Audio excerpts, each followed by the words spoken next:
every tongue should confess that Jesus Christ is Lord to the glory of the Father. Whether they want to acknowledge Him or not, they're going to. And the Lord Himself is the number one example, the prime example of what it is to be a good master.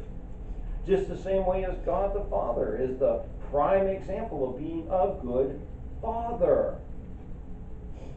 Now, in the Old Testament law of Moses, there were actually directions given in how to be a good, fair, and just master over servants. We won't go to them there.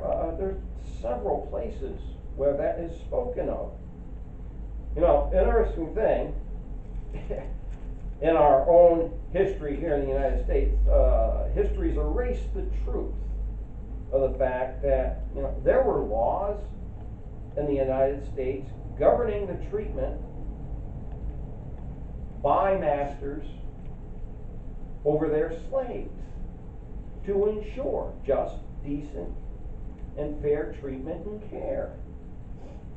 Now, were there abuses? Yeah. Just the same way there are abuses that exist today. Yeah, we're dealing with sinful man. But the very fact remains that there were indeed laws based on this that were established in this country that required, you know, one of the examples that always sticks out in my mind whenever people bring that up is of Robert E. Lee. Robert E. Lee was a wonderful Christian man. And yes, he owned slaves. And he built a chapel for them, often spake there himself to his slaves and preached to them, had a preacher that came in and provided, you know, and he took good care of those people.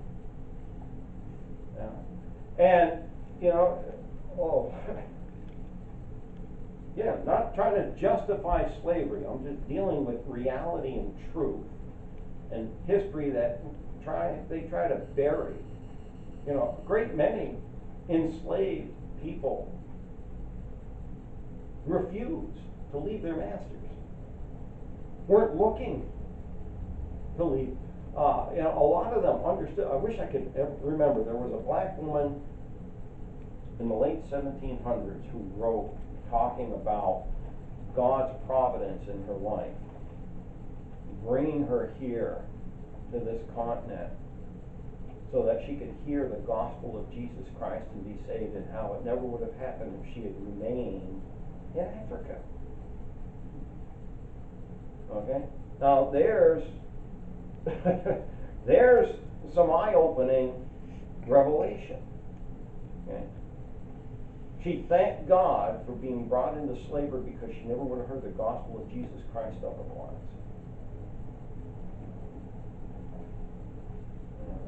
So, you know, these fools running around this country are now demanding reparations for something that occurred, you know, at the very latest 150 years ago in the history of this country, most of whom I can guarantee you have no family history of slavery. You want to talk about how they're slaves today, right? Believe me, I met them, I've talked to them time and again. You know, fools. I'm sorry, they're fools. Yeah. Have there been abuses? Yes. Is slavery something that God ever intended to exist? No.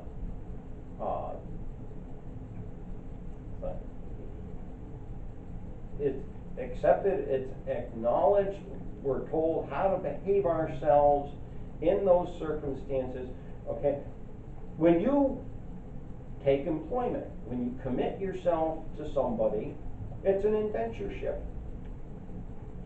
Okay? The term, you know, may be indefinite until they decide to terminate you or whatever. But during that time frame in which they are a master over you, we're told right here how to conduct ourselves. Again, verse 9 here, men are reminded in this verse, though, that they have an eternal master in heaven who's coming back soon. I think sooner than a lot realize, hopefully a whole lot sooner than they realize. And he's going to demand an account of how you managed your stewardship if you're a master. And you had best be managing your responsibilities and your authority that you've been given according to the words of God. Because anything less is going to fail. And you're going to be held accountable for that failure. So again, servants and masters, what is expected of them? The human relationship of servants and masters is what we're addressing this evening. Are there any questions or comments? Is there any verses anybody would like me to repeat for them? All right, we will stop there then for this evening.